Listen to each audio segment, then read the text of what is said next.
ለህፃናት እንቁላልና ስጋ መጀመር ያለብን መቼ ነው? እርጎስ ወተትስ መጀመር ያለበት 6 ወር ላይ ነው? 1 ዓመት ላይ ነው ወይስ መቼ ነው? ይህ የብዙ ወላጆች ጥያቄ ነው። በጣም ሰዎች ነው የሚያወዛግብ አንድ ነገር ልንገራችሁ። እርጎ 6 ወር ላይ ይፈቀዳል እንላለን። የላም ወተት ደግሞ ከ1 ዓመት በታች አይፈቀድም ይባላል። ይህ ነገር አይጋጭም? ይህ የብዙ ወላጆች ጥያቄ ነውና ይህ በተደጋጋሚ ስለሚጠየቅ ይህ ጥያቄ መልሱን ልመልስላችሁ ዛሬ መጥቻለሁ። ለህፃናት እንቁላል መቼ እንጀምር፣ እንዴት እንጀምር የሚለውን በዛሬ ቪዲዮ እናያለን። እስከ መጨረሻ ቪዲዮ ተመልከቱ።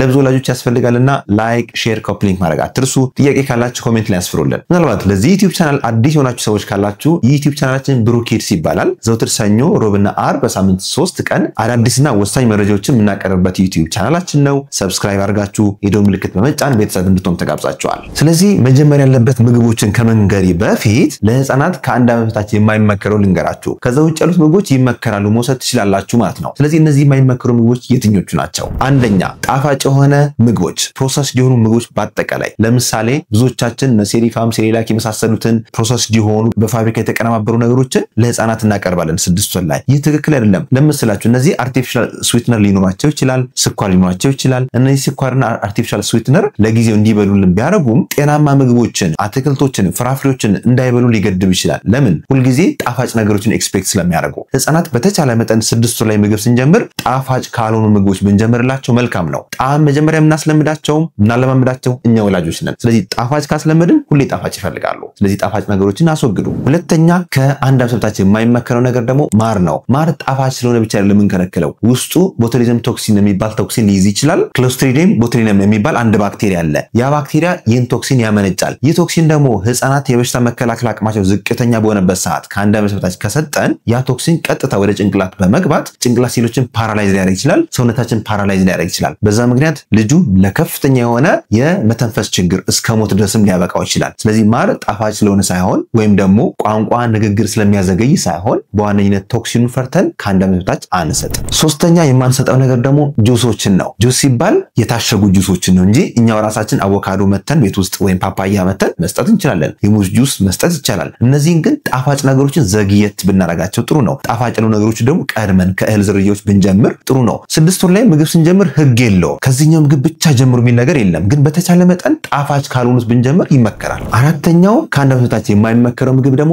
ጨው ነው። ጨው ለህፃናት ኩላሊት ይከብዳቸዋል። ጨዋማ ነገሮችን መስጠት የለብንም። የኩላሊት የማጣራት ብቃቷ ዝቅተኛ ስለሆነ ከ1 ዓመት በታች ጨው ጨመርን ማለት ምግባቸው ላይ አንደኛ ወደፊት ጨዋማ ነገሮችን ይመርጡብናል፣ ልክ ቅድም ለስኳር እንዳለው ማለት ነው። ሁለተኛ ኩላሊት በአግባቡ ላታጣራው ትችላለች። የሶዲየም ሪቴንሽን ሰውነት ውስጥ ሊበዛ ይችላል፣ ወይም ሶዲየም ብዙ ሊበዛ ይችላል። ሶዲየም ሲበዛ ደግሞ ሰውነታችን ዲሃይድሬትድ ወይም ሊደርቅ ይችላል። ስለዚህ ህፃናት በተቻለ መጠን ከ1 ዓመት በታች ከሆኑ እነዚህ ነገሮች አይመከሩም። አምስተኛውና ዋናው ነገር ብዙ ሰዎች የሚያወዛገበው ነገር ደግሞ የላም ወተት ነው። የላም ወተት ከ1 ዓመት በታች አይመከርም። በተቃራኒው ደግሞ እርጎ ይመከራል። እርጎ እንዴት ነው የሚመከረው? እንዴት ሆኖ ነው የሚመከረው የሚለውን ልንገራችሁ። እርጎ ኖርማሊ አንድ ወተት ከወተትነት ወደ እርጎነት ሲቀየር የሚሄደው ፕሮሰስ ፈርመንቴሽን ይባላል።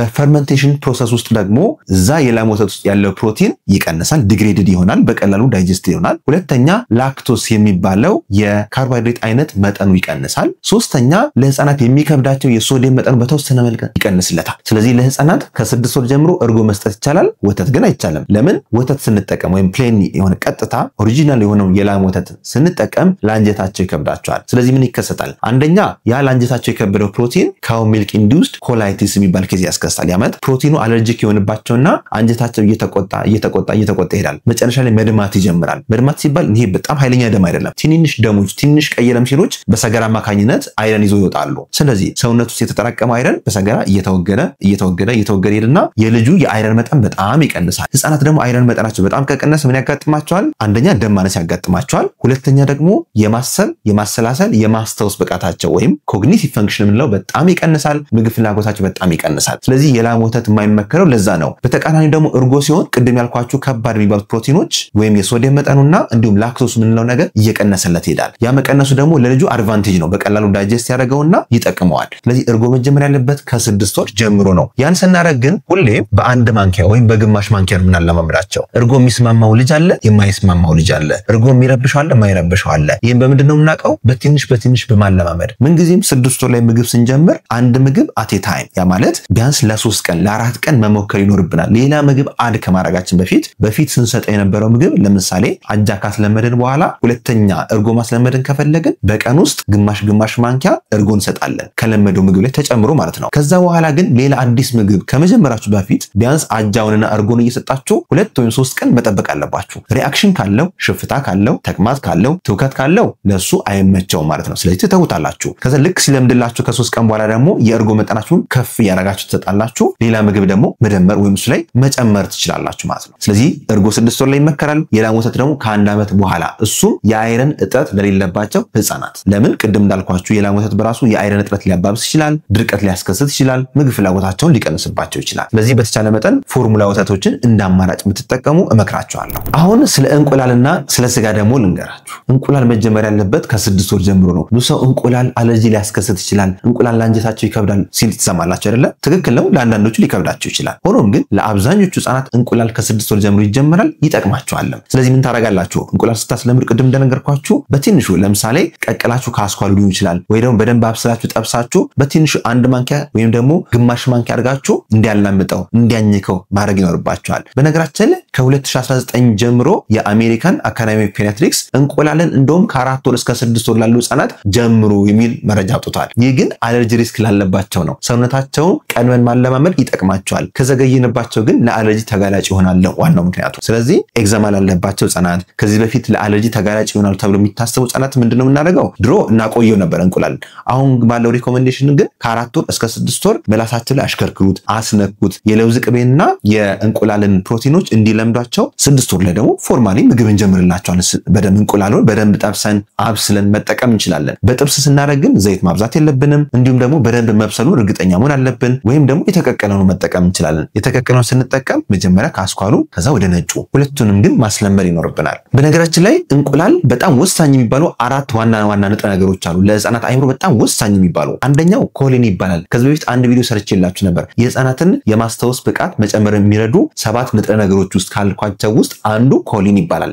ያን ቪዲዮ እንድታዩ ተጋብዛችኋል። በተለይ ደግሞ ትምህርት ላይ ደከም ላሉ ህፃናት በጣም ይጠቅማቸዋል። ለአይምሯቸው እድገት በጣም ይጠቅማል። ይህ ከ6 ወር ጀምሮ ከተወሰደ ደግሞ ህፃናት አይምሯቸው ብሩህ ሆኖ ለትምህርት ዝግጁ ሆነው ያድጋል ማለት ነው። ሁለተኛ እንቁላል ውስጥ ያለው ንጥረ ነገር አይረን ነው። ሶስተኛው ፎሌት ነው። አራተኛው ከፍተኛ ፕሮቲን አለ። በጣም ወሳኝ የሚባሉ እነዚህ ንጥረ ነገሮችን በአንድ ላይ የያዘ እንቁላል ነው። ስለዚህ ይሄንን ከ6 ወር ጀምሮ ለልጆቻችሁ መስጠት ትችላላችሁ። አለርጂ ሊኖር ግን ይችላል። ስለዚህ በትንሽ አለማምዳችሁ ከፍ ወዳለው መጠን መሄድ ይኖርባቸዋል ማለት ነው። በመጨረሻም ስለ ስጋ ልንገራችሁ። ስጋ መጀመር ያለብን አሁንም ፈጭተን ስንል በደንብ በጁስ መምቻ በደንብ ፈጭተን ፒውሪ አድርገነው ከ6 ወር ጀምሮ መጀመር እንችላለን። ስጋ ሲባል ቀለል የሚለው የበግ ስጋ ነው። ከዛ ደግሞ የጉበት ስጋ፣ የዶሮ ስጋ፣ የአሳ ስጋ እነዚህ የመሳሰሉት ከ6 ወር ጀምሮ ተፈጭተው ከሌሎች ምግቦች ጋር ሚክስ ተደርገው መሰጠት አለባቸው። እነዚህ ደግሞ በጣም ብዙ ጥቅሞች አሉት። እነዛን ጥቅሞች በሌላ ቪዲዮ ሰርቼላችኋለሁ። ያን ቪዲዮ እንድታዩት እመክራችኋለሁ። በነገራችን ላይ በዚህ ብሩክ ኪድስ ዩቲዩብ ላይ ለእናንተ ወላጆች በጣም ብዙ ቪዲዮዎች ሰርተናል። ከ250 በላይ ቪዲዮዎች ሰርተናል። እነሱ ቪዲዮዎች እያያችሁ ስለ ህፃናት አመጋገብ ብዙ ነገሮች